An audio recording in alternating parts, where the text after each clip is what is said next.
Du 30 novembre au 11 décembre, l'avenir de la planète se décide à Paris. 150 chefs d'État, à travers leurs déclarations, unissent leurs efforts pour lutter contre le réchauffement climatique. Le président Alassane Ouattara prend part aux travaux aux côtés de ses pairs africains.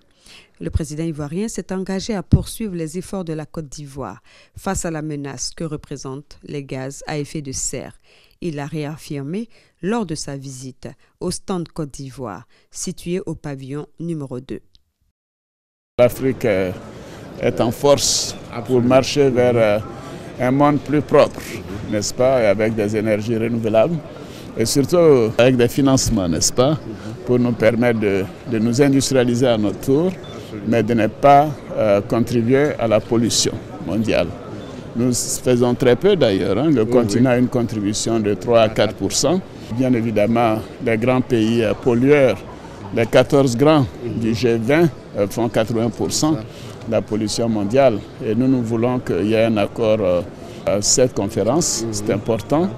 D'abord, ça montrera que le monde est solidaire de la France après ces attentats terribles que donc la France a vécu.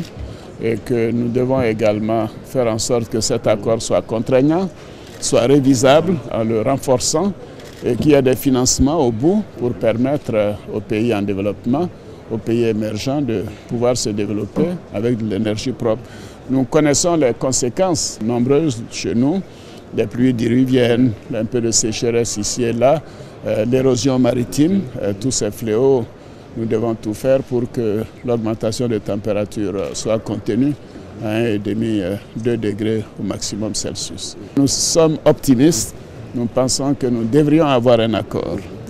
La Côte d'Ivoire s'est engagée à réduire ses émissions de gaz à effet de serre de 28% d'ici à 2030 et cette proportion pourrait atteindre 36% si un appui financier était obtenu. D'ores et déjà, le président français François Hollande a annoncé ce mardi un plan pour l'Afrique, 2 milliards d'euros pour aider le continent à se lancer dans les énergies renouvelables. Ce financement s'ajoute à la promesse d'un fonds vert d'un montant de 100 milliards de dollars par an. La Côte d'Ivoire compte également porter sa part d'énergie renouvelable dans son mixte électrique à 16% et mettre un coup d'arrêt à la déforestation, s'engageant ainsi à mieux gérer ses forêts et à concrétiser le concept agriculture zéro déforestation.